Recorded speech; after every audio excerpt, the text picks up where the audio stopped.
시청자 여러분 안녕하십니까? 좋은 아침입니다. 밤사이 미국 증시는 마틴 루터킹 데이를 맞아 하루 쉬어갔는데요. 미국 증시가 휴장에 들어간 만큼 오늘은 다양한 특집 코너들 많이 준비되어 있으니까요.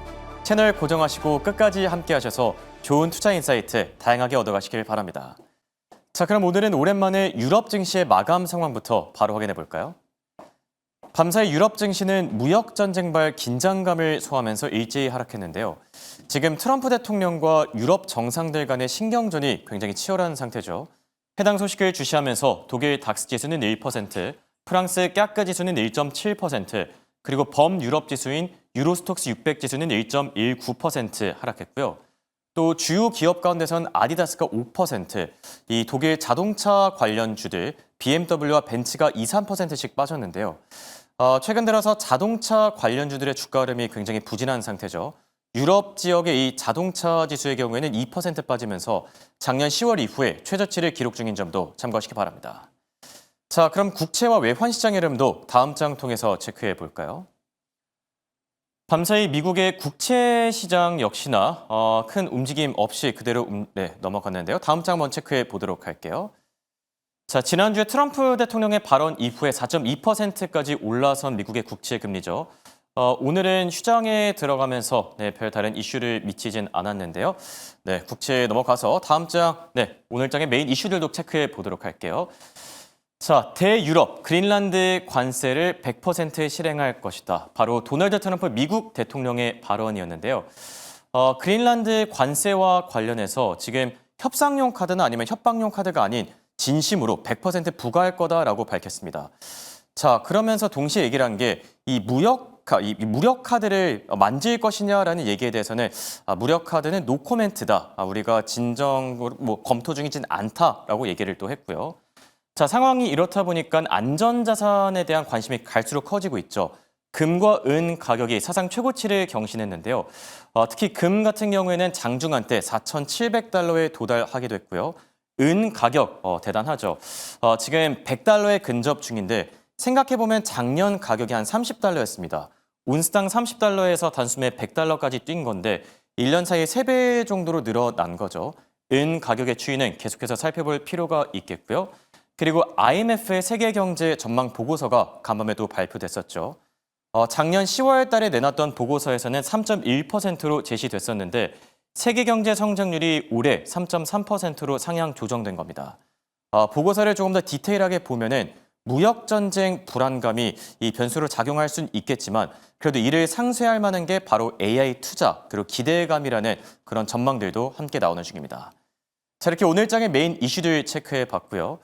이번 주에 실적을 발표할 인텔과 넷플릭스, 실적 관전 포인트는 어디에 있을까요? 자세한 이야기는 김효사 아나운서와 바로 체크해 보시죠. 네, 지난주 금융주의 실적 발표 스타트를 끊었고 이번 주에는 반도체 안에서 인텔과 함께 주요 기업들의 실적 발표가 시작이 됩니다. 일단 이번 주 실적 발표 일정을 앞두고 있는 기업들 함께 톱봐보도록 할게요. 가장 최근 이슈로는 넷플릭스가 있겠습니다. 콘텐츠주 안에서 1월 20일 장 마감 이후 확인할 수 있을 테니까 우리 시간으로는 21일 이 실적을 열어볼 수 있겠고요. 그 밑으로는 존슨앤존슨, GE 에어로스페이스, P&G와 함께 22일 마지막으로는 인텔이 위치해 있습니다. 이 안에서 주요 기업을 좀 꼽아보자면 이번 주 관전 포인트는 넷플릭스로는 콘텐츠, GE 에어로스페이스로는 항공과 방산, 그리고 마지막 인텔로는 반도체가 되겠습니다. 이 안에서 가장 주요하게 꼽아봐야 할 기업, 현재 미국 시장 내에서도 이슈를 끌고 가고 있는 기업이죠. 파라마운트, 워너브로스, 그리고 넷플릭스의 실적 발표 일정 한번 체크를 해보고 어떤 포인트가 관전 포인트로 위치하고 있는지도 체크해 보겠고요. 잠시 뒤 다음 장 통해서는 인텔의 실적 발표, 관전 포인트까지 챙겨가 보겠습니다. 일단 넷플릭스부터 깊게 들어가 보시죠. 넷플릭스 같은 경우 1월 20일 앞서 말씀드린 대로 장 마감한 직후 실적 발표가 나옵니다. 지난 분기 실적 발표는 어땠는지 한번 리마인드를 해볼까요?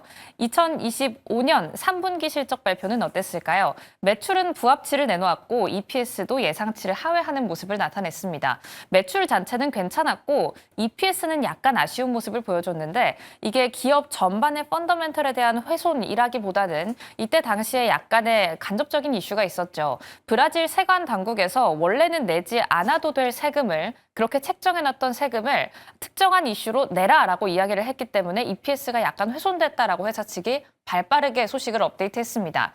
이 때문에 이 EPS를 하회했다라는 소식을 받아내면서 주가는 하방 압력을 받아가긴 했지만 다시금 고개를 들어주고 있는 넷플릭스의 주가인데요.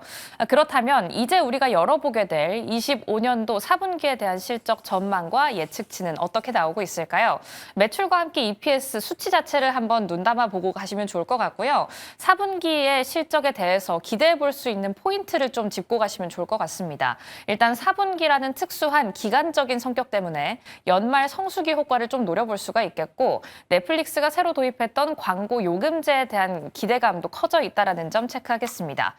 그 때문에 키포인트 첫 번째는 광고 수익성으로 잡아봤습니다.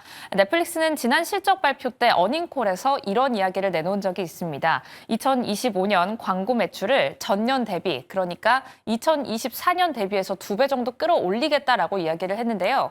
광고 요금제는 다 아시겠지만 쉽게 생각해 볼 때 OTT를 재생할 때 중간중간에 광고가 들어가는 대신 광고가 없는 버전보다는 조금 더 저렴하게 서비스를 이용하는 거죠. 이 광고 요금제가 얼마나 팔렸는지를 체크해 보시면 좋을 것 같고 지금 현재 시장에서 이슈가 되고 있는 워너브라더스 아카데미 인수설과 함께 어떤 이슈를 회사 측에서 공식적으로 업데이트하는지를 팔로우하실 필요가 있겠습니다. 일단 최근 이슈를 좀 반영해서 소식 업데이트를 해드리자면 파라마운트가 워너브로스를 향해서 너무 적대적인 인수 공방전을 펼치는 것 아니냐라고 이야기를 하면서 소송을 제기한 바 있죠. 이런 소송설까지 나오는 가운데 가장 최근 실적 발표를 앞두고 있는 넷플릭스가 공식적으로는 어떤 언급을 내놓을지를 주목해 보시는 게 좋을 것 같습니다. 지금까지 실적 발표 이후 비스포크에 따르면 과거 실적 발표에서 81%의 확률로 예상치를 상회하는 모습을 보여줬는데요. 과연 80%의 예상치 상회에 베팅을 걸어봐야 할지 아니면 약간의 불확실성을 안고 있는 인수전 안에서의 이슈 업데이트에 확률을 걸어봐야 할지 저희와 함께 팔로우 해보시면 좋을 것 같습니다. 그럼 다음 장 통해서 인텔도 챙겨가시죠. 시작되는 대거 실적 발표 그 안에서 이번 주에 막판은 인텔이 위치하고 있습니다. 1월 22일 장 마감 이후의 실적을 발표하는데요. 일단 워낙에 연초기 때문에 2026년의 흐름을 가지고 왔습니다. 지금 현재 1월 달 안에서 인텔은 22.7%의 상승부를 이끌어냈고 작년 8월 트럼프 대통령이 인텔의 지분을 매입한다라는 소식 이후에는 100% 정도의 상승분이 나왔다라는 점 체크하겠습니다. 그렇다면 인텔 같은 경우에는 지금 현재 평균적인 TP가 어떻게 형성이 되어 있을까요? 지난 거래일 2%의 하락부를 켜내면서 46달러 선을 지나가줬던 인텔, 지금 현재 TP 전체의 평균치는 41달러 정도로 낮춰잡고 있습니다. 현재 주가보다 약간은 떨어져 있는 건데요. 실적 발표 이후에는 어떻게 바뀔 것이다라고 IB들은 전망하고 있을지 대표적으로 세계 투자은행 체크해 보겠습니다. 일단 제프리스 같은 경우에는 45달러 선 제시하고 있습니다. 매수 의견은 보유를 밝히고는 있지만 올해 전체에 대한 실적 전망을 낙관하긴 어렵다라는 의견 밝히고 있고요. 그 밑으로는 UBS 49달러, 키뱅크 측에서는 가장 높게 TP를 조정하고 있습니다. 60달러 선으로 상향. 가장 최근에는 AMD와 함께 인텔의 목표 주가를 나란히 상향 조정하면서 이 두 기업에 대한 급등을 연출하기도 했죠. 60달러 정도의 TP 열어두고 있고요. 매수 의견은 비중 확대까지 열어두고 있다는 점 체크하겠습니다. 그렇다면 빠르게 인텔의 지난 3분기 실적과 함께 이번 4분기 실적 전망은 어떻게 나타나고 있는지 체크해 보시죠. LSEG 데이터 측에 의해서는 인텔의 이익이 이번에 나올 실적에 대해서는 전년 동기 대비해서 감소할 수도 있다라고 이야기하고 있습니다. 그걸 팔로우하기 위해서는 지난 3분기 실적이 어땠는지를 리마인드하는 게 필요할 텐데요. 매출은 상회했고 EPS는 흑자 전환을 꾀할 수 있었지만 이때 인텔의 실적을 좀 탄탄히 뒷받침해줬던 건 역시나 AI가 잘 가겠구나, 데이터 센터에 대한 투자가 늘어나고 있구나라는 거였습니다. 하지만 3분기 실적 발표에서 4분기 실적 발표로 이어질 때 하이퍼스케일러들이 가장 공통적으로 겪었던 고통이 있죠.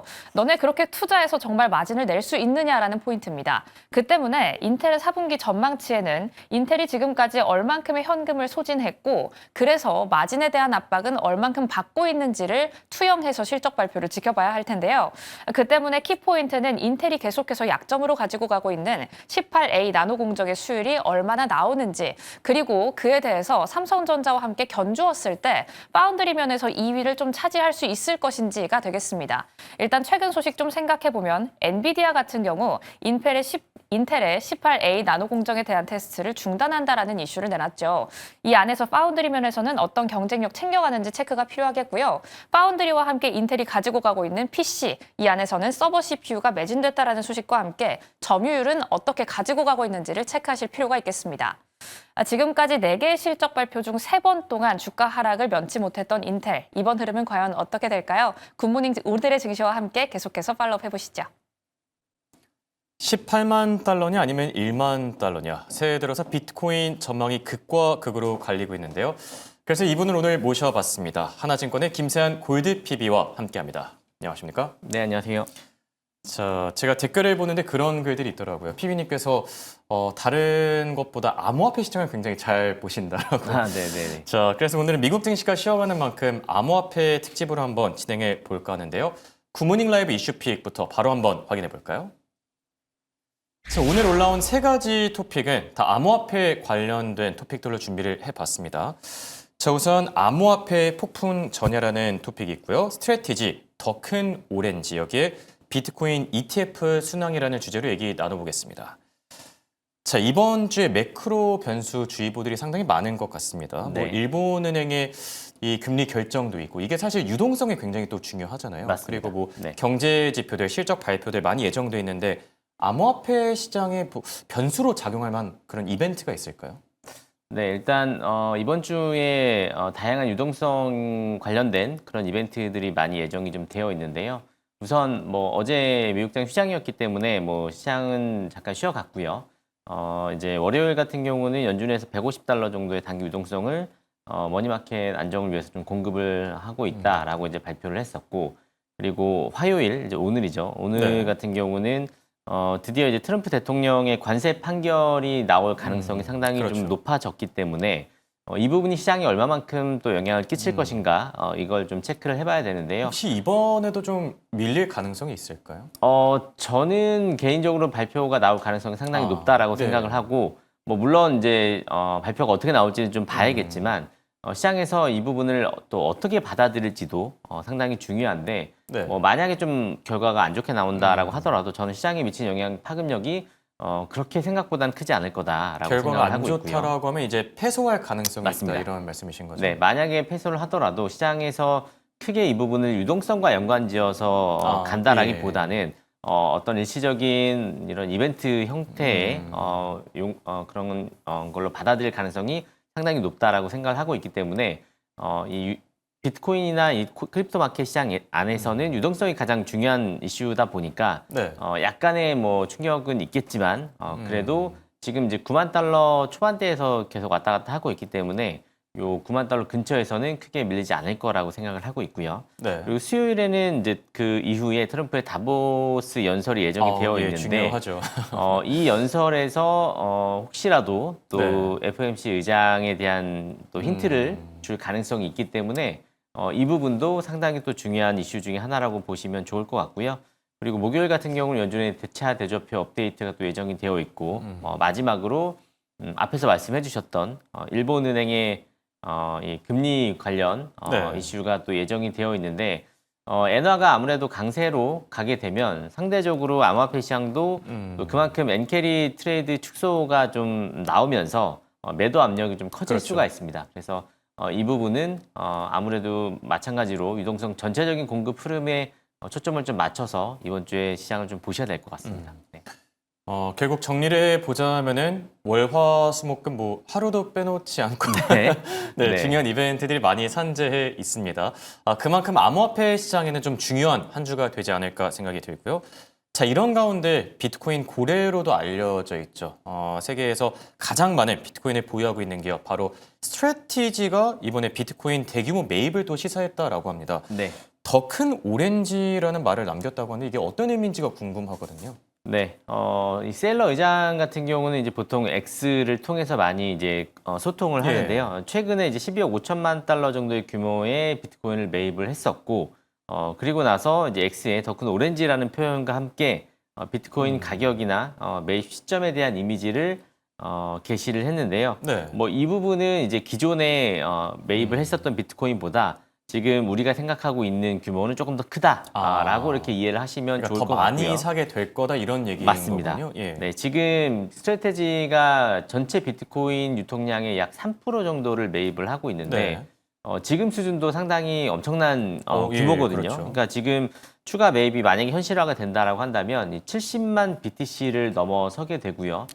그렇게 된다라고 봤을 때는 이제 블랙락에서 나온 ETF, 네. IBIT 그리고 처음에 이제 이 비트코인을 만들었다라고 얘기가 되는 사토시 나카모토 예. 아직 이어서 정체가 공개되지 않았죠. 그렇죠. 네, 아무도 정체는 모르지만 네. 어쨌든 이 두 큰 고래에 이어서 이제 3위 수준이 되는 거거든요. 그러니까 대단하네요. 개별 기업이 이렇게 많은 비트코인을 보유하게 된다라는 건 사실은 쉽지 않은데 네. 이 스트래테지가 어쨌든 이 트레저리 전략을 이제 구사를 하면서 본인들의 유동성을 계속 키우고 또 변동성을 키우면서 이 부분을 초점에 맞춰서 계속 채권을 발행하고 또 우선주를 발행하면서 네.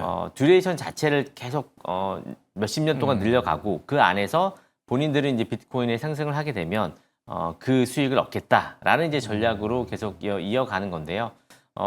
일단 비트코인 자체가 최근에 약간 좀 변동성이 좀 줄어들긴 했지만 네. 최근에 아무래도 이제 선물 시장이 조금 더 커졌었고 그리고 나서 이제 현물 시장이 반응하는 그런 흐름들이 나타나고 있는데 뭐 다음 그 기사나 이런 부분들 네. 좀 보면서 말씀을 드리겠지만 최근에는 장기 투자, 그러니까 롱 포지션을 가지고 가는 이런 기관 투자자들이 예. 상당히 많아졌기 때문에 상대적으로 변동성은 좀 줄어들었지만 그만큼 저가 유입세는 계속 들어오고 있다라고 네. 이렇게 보시면 좋을 것 같습니다. 네. 맞습니다. 사실 이게 암호화폐 시장 그리고 비트코인 얘기를 할 때 기관 투자자들의 움직임이 상당히 중요하잖아요. 네. 실제로 뭐 우리한테 이제 돈나무 언니로도 알려진 캐시우드 같은 경우에도 이 기관 투자자들이 포트폴리오에 조금씩만 비트코인을 넣어도 뭐 100만 달러까지 갈 것이다. 네. 뭐 이런 얘기들도 많이 하긴 했는데 새해 들어서 기관의 자금이 좀 많이 달라지고 있는 것 같아요. 어떤 네. 식으로 좀 변화가 생겼을까요? 뭐 사실 작년부터 이제 기관 투자자들의 자금들이 계속 좀 들어오고 있었고요.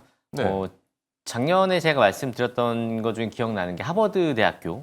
예, 네, 하버드 기억나네요. 대학교도 예. 물론 전체 포트폴리오에서 큰 부분은 아닙니다. 1%도 안 되긴 하지만 그런데 하버드 되니까요. 네, 규모 자체가 워낙에 예. 크고요. 그리고 이제 사실 가장 처음에 들어왔었던 대학교는 브라운 대학교라고 뭐 마찬가지로 이제 유명한 대학교인데 이제 그 대학교가 처음 들어왔고 그 다음에 하버드 대학교가 들어왔는데요. 예. 그러면 나머지 대학교들 뭐 예일이나 뭐 프린스턴이나 뭐 스탠포드나 이런 대학교들도 충분히 검토를 할 수 있거든요. 본인들의 기금에 이제 비트코인 ETF를 충분히 포트폴리오의 하나로 편입을 할 가능성이 상당히 높아졌고 그렇게 된다라고 봤을 때는 이런 패시브 자금들이 계속 들어오게 되면 아무래도 이 비트코인 ETF의 순유입이 계속 늘어나면서 네. 코인 시장도 다시 유동성이 좀 활기를 띨 거라고 보고 있고요.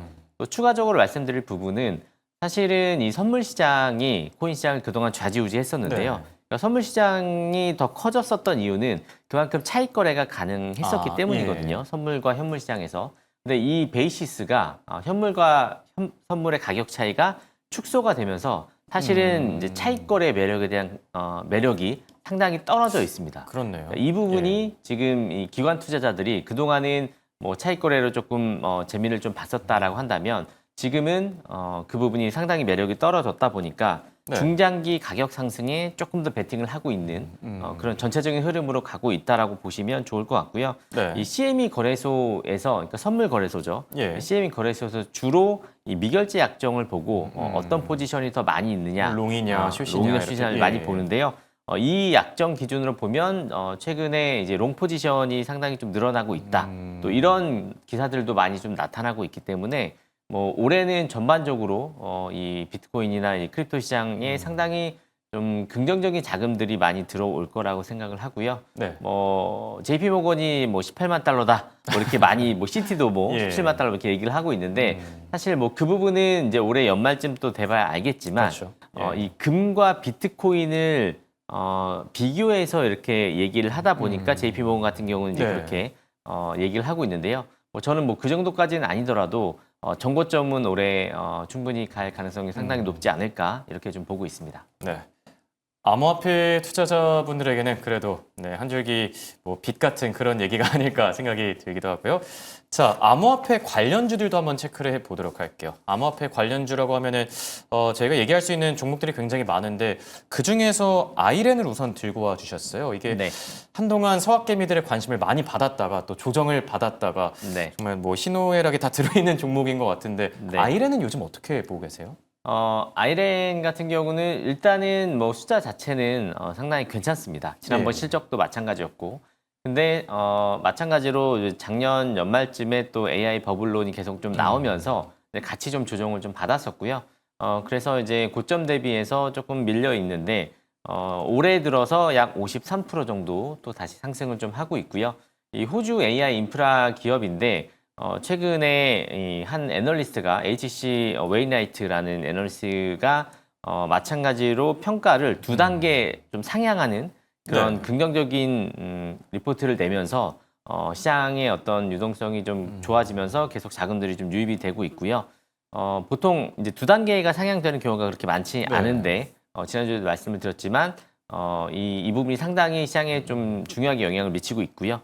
그리고 두 번째는 이 엔비디아의 GPU 네. 수요가 계속 급증을 하고 있는데 이 수요를 충족시키는 사업적 위치를 확보를 하고 있기 때문에 인프라 성장 스토리가 계속 이어진다라고 보시면 좋을 것 같고요.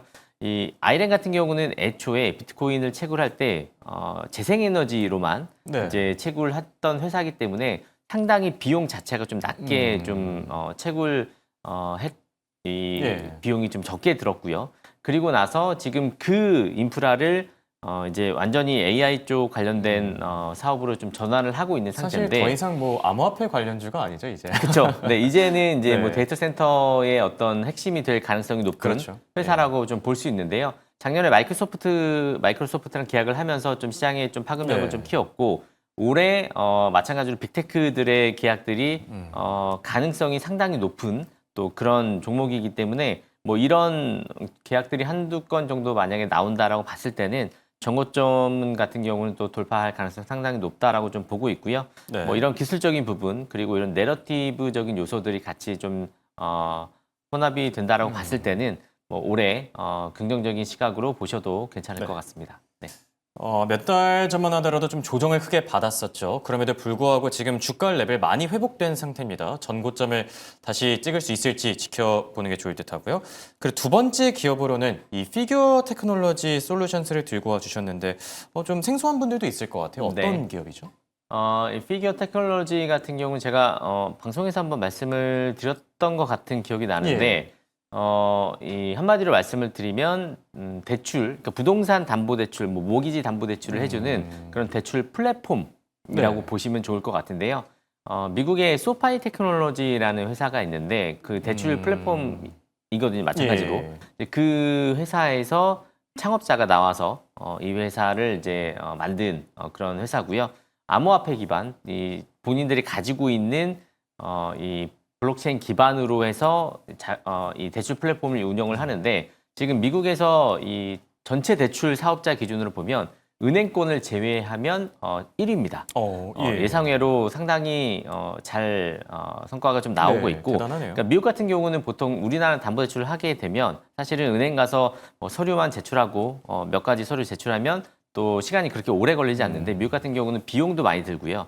뭐 기간도 40일 이상 시간이, 걸리는데 이 플랫폼에서 하게 되면 10일 이내로 단축을 할 수 있고 예. 승인도 5분 이내로 빠르기 때문에 사실은 지금 금리가 낮아져 가고 있는 상태에서는 이 수요가 계속 유입이 될 거라고 예상을 좀 하고 있고요.